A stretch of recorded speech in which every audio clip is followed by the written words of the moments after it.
Welcome back to What Arty Noobs for General Disturbance. This is the Object 261, the Tier 10 Soviet SPG.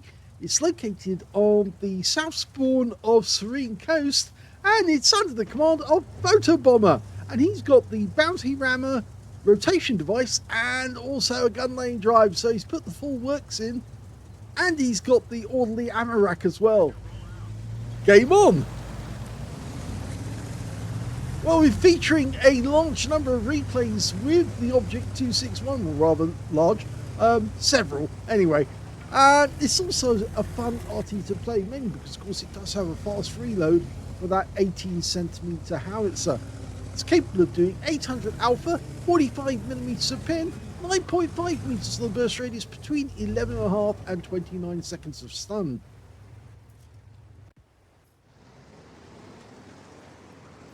Okay, he's decided instead to shoot at these guys. And he gets a direct hit on the E900 straight away.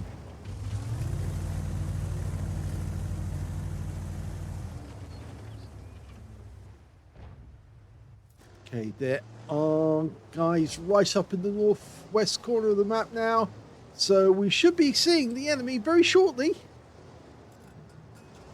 And we're not. In fact, one of our guys is just over the edge, the STB.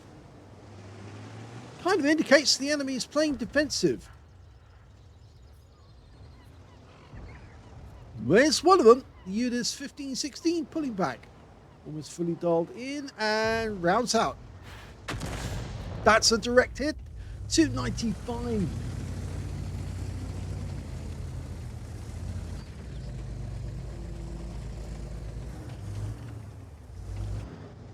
Okay, changed position just enough, and yes, the enemy has turned up, but they are being very defensive. They're trying to hold our guys back. Almost loaded. Yes, we're ready to go. Rounds out on the Minotauro. It actually landed against the rock face, short distance away.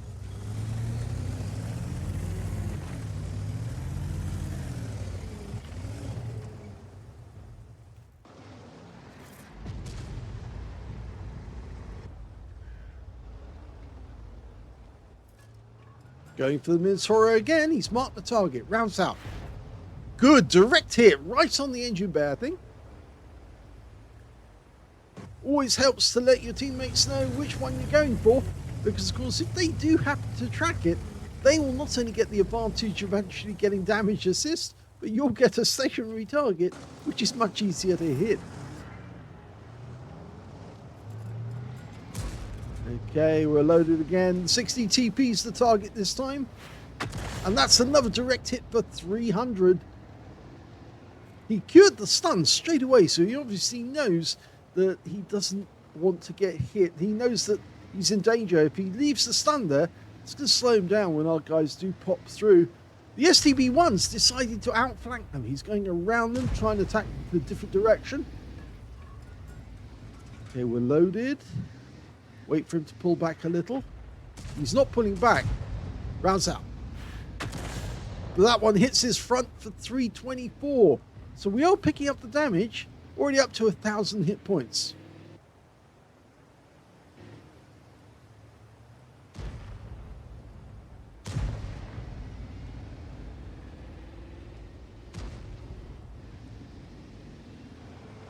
Okay. Is he going to go for the 60 TP? No, he's going for the Minotauro again. Rounds out. And a direct hit again. But look at this. This time, he actually stunned the 60 TP because they were close enough that they will be in the stun blast radius.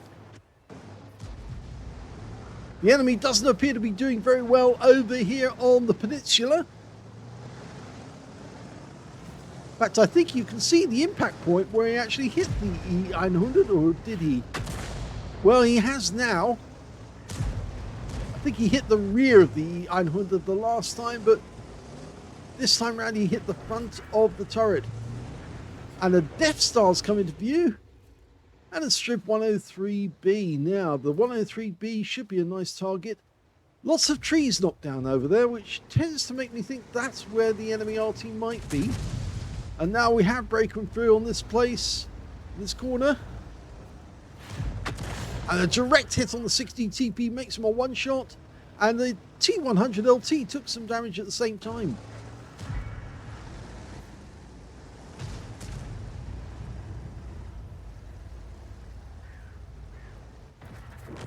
Oh, we lost the E4, but they lost the T100 LT. And the Minotauro, he's still there, still fighting. Okay, line up the shot. Rounds out. It landed on the ground right next door to the Minotauro. Well, we seem to have done exceptionally well on the peninsula because, of course, our guys have broken through. There's nobody left on that side of the map. They might have an AMX 13105 and a UDES who are acting defensively. This position's not great for the rock that's sitting right next door to us. If we do try to aim towards the peninsula, we might have to change position, but he's checking now to see if he can hit that Minotauro. And the fact is that he can't hit the Minotauro because, yeah, we've lost sight of it. But we haven't lost sight of this 60 TP. Oh, and the shell went right over the top. We lost all the tanks in the north, and now the Minotauro is coming in our direction. We do have some defenders, though. We've got a Foch 155 and a Concept 5. And the Minotauro, remember, is, well, he's badly damaged. And in fact, he goes down to the Foch. So we're 2 up on the enemy. We're almost at their cap area. There's the T92. I did say that I thought he would be in that general area. Not that because that's where they normally go, but mostly down to all those trees being knocked down. I thought it was a defensive position, and he knocked the trees down to provide himself with a bit of extra cover. Our Manticore's moving up the centre, and he's spotting, and there's the 60 TP. Rounds out. Lands in front of him, makes him a one-shot, so the Manticore should be able to take him out 1 round. But instead, he's gone down into the dip. He's looking for the Gorilla 15, I think.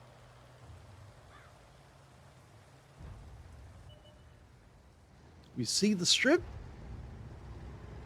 Okay, he's going defensive. Is he going in there to... No, he's changing his direction. Rounds out. Not sure if that one hit, but I suspect it did. Okay, 60 TP's in sight again. Okay, we can finish him off this game, this shot, because he won't be able to withstand the round.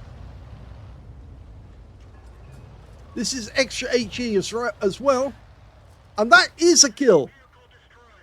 Now, the extra HE is capable of 1,000 alpha and 56 millimeters of pen. It's only got a 5 meters burst radius, so... Now, it seems that our teammates invading the enemy cap are suffering quite a lot of damage. And yeah, we just lost our IS-7. Okay, there's the Striv. Rounds out. Direct hit. Good shot. 423. Right into the side. But unfortunately, it wasn't enough. And we lost the Foch 155.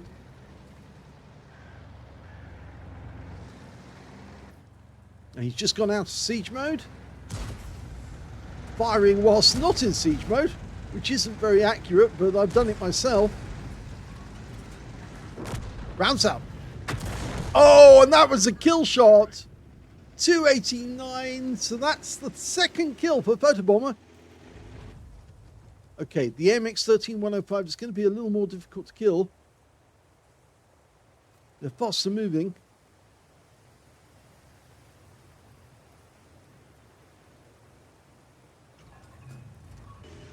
There he is.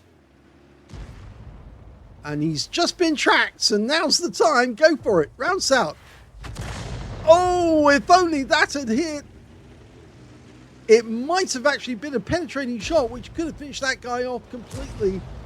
And now our Manticore, well, he's fighting as hard as he can, but he's only on 58 hit points left. And of course, the AMX 13105 has got 3 shots, so, and in fact, he has killed the Manticore. So now we are in danger because it's 3 versus 2. And the Leopard is almost full health. And I'm looking at the minimap, and I'm wondering if that Leopard has been holding at the back for most of the game. So he's one of the noobs or tomatoes in charge of a tier 10 tank. Been a lot of that just recently.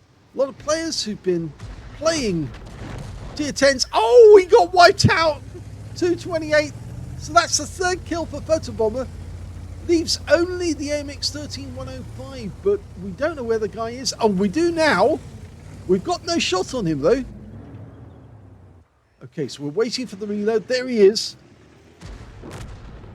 Unfortunately, we've just lost our teammate, and that means that now the AMX-13-105 and Photobomber are the last two alive. But he is a one-shot, so if we do manage to get a hit on him, that will be the end of the game for him. Now, the best thing we can do is set up an ambush and get him that way. He's going to use his light tank skills to try and find us and wipe us out without the enemy seeing us at all, without us seeing him. He'll be able to creep up on us if he can find us.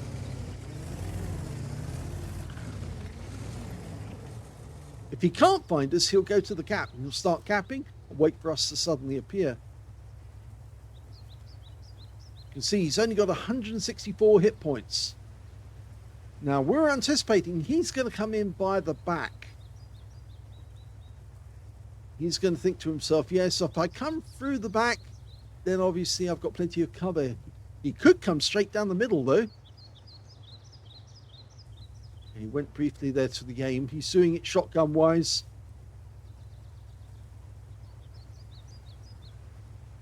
Not the first time that Photobomber has faced an enemy light tank.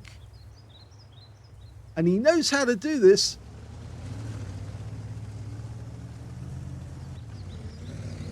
A lot of light tanks get overconfident when they think, oh, I'm up against this SPG. So they think that they're going to get an easy win. And it doesn't always bear out that.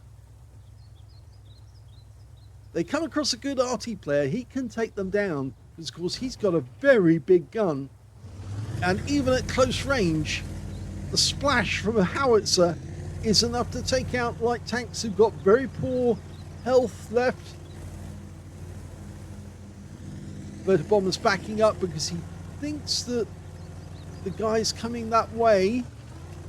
Wants to catch him. If the guy does come into the cap behind him, he can turn around. He has got a reasonable traverse.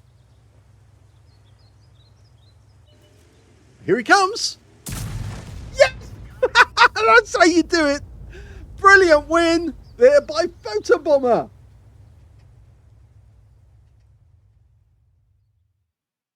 Well, that was an excellent win by Photobomber in the Object 261. He showed that light tank that you better beware when you come across an Arty. And if you can't hunt them down, if you can't find them, be very worried because they're hiding and they're going to ambush you. Yeah, that was a first-class tanker for Photobomber in the Object 261. He managed to get a fighter badge for getting at least 4 kills. The last one was the 4th one. He also got a bruiser medal for getting at least 5 critical hits. In fact, he got 12. And he got a Gauze medal for doing more damage, exceeding 8 times the hit points for his own vehicle. The win 8 was 4,943, which is Super Unicum standard and a bit more. Let's have a look at team score. Well, he didn't get the highest damage because, in fact, that went to the enemy team. The Strip 103B that he killed, he got 5,522 hit points of damage, and that guy picked up a Confederate and a tank sniper.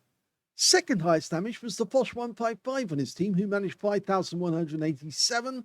And the third highest damage, well, that was the Leopard 1 on the enemy team, Sergeant Oddball, who wasn't a tomato player. Yes, it's been a few tomatoes in sight, but that guy managed to get 4,895 hit points. So he wasn't a tomato. He wasn't playing from the red line. He was actually playing up front, doing damage, and he was actually trying to ambush our guys as they came towards the cap. We can see that Photobomber got 3,918 hit points of damage. He was beaten by only 2 players on the enemy team, 2 members of his own team, placing him 5th when it comes to damage, and of course got that Gauze medal. When it came to kills, he shared the top spot because he managed to get 4 kills. So did the Leopard 1 on the enemy team and their AMX-13-105, which was Photobomber's last victim. And yeah, that guy got a Naden's medal because he managed to kill all the light tanks on our team in that game. It is a rare medal. You don't see it that often. Yes, you have to kill all the enemy light tanks, at least 3 in the course of one battle. And yes, I've had a Naden's medal more than once. And it's quite funny when you do get it for wiping out all enemy lights. But yes, so well done to him for getting an Aiden's, because I know they are difficult to get and rare at this high level. But yes, he did get wiped out in the end by an Arty of all things. So yes, he got 4 kills. And 3 kills went to the Foch 155 on our team and the Strip 103B on the enemy team. And of course, that was the guy with the Confederate tank sniper. And when it came to base XP, we can see it was the Strip 103B on our team who did the best with 939. 933 went to the Foch 155. And here's Photobomber in 3rd place with 917 base experience points, the last player alive on the battlefield. Let's have a look at detail. He fired 19 rounds. So yes, he had 1 round left at the end of the game. He got 11 direct hits on the enemy and no penetrations at all, but he did get 20 splash. 3,918 hit points, of which 3,754 were at more than 300 meters. The close range shot being the AMX-13105, who died at the end of the game. In fact, if he had hit him earlier in the game with that direct shot that he dialed in on the AMX-13105, I'm pretty sure that they wouldn't have had the end game as it was, because one of his teammates would have survived. The Manticore would have survived the battle and alongside him, but it just made it all the more exciting that he actually missed and then had to go to that 1-to-1 at the end of the game. He damaged 8 of the enemy, killed 4, and he got 12 stuns, but no stun assist at all. Now, he earned 48,652 credits profit from that game, and he got 40,000 for mission completion. He got 7 bonds, and he also took away 11,007 experience points from the game, including 8,256 for mission completion. So a very exciting game by Photobomber right at the end, 1-to-1, and for the guy to drive through the frame and just get nuked right at the end. In fact, I'm not even sure that Photobomber actually hit him. I think he actually landed the shell right next door to him, and that was enough to finish him off. So yes, he actually managed to pull it out of the hat and win for his team, as Arty tends to do. Hope you enjoyed that replay. If you did, please give this video a like, and thank you for watching.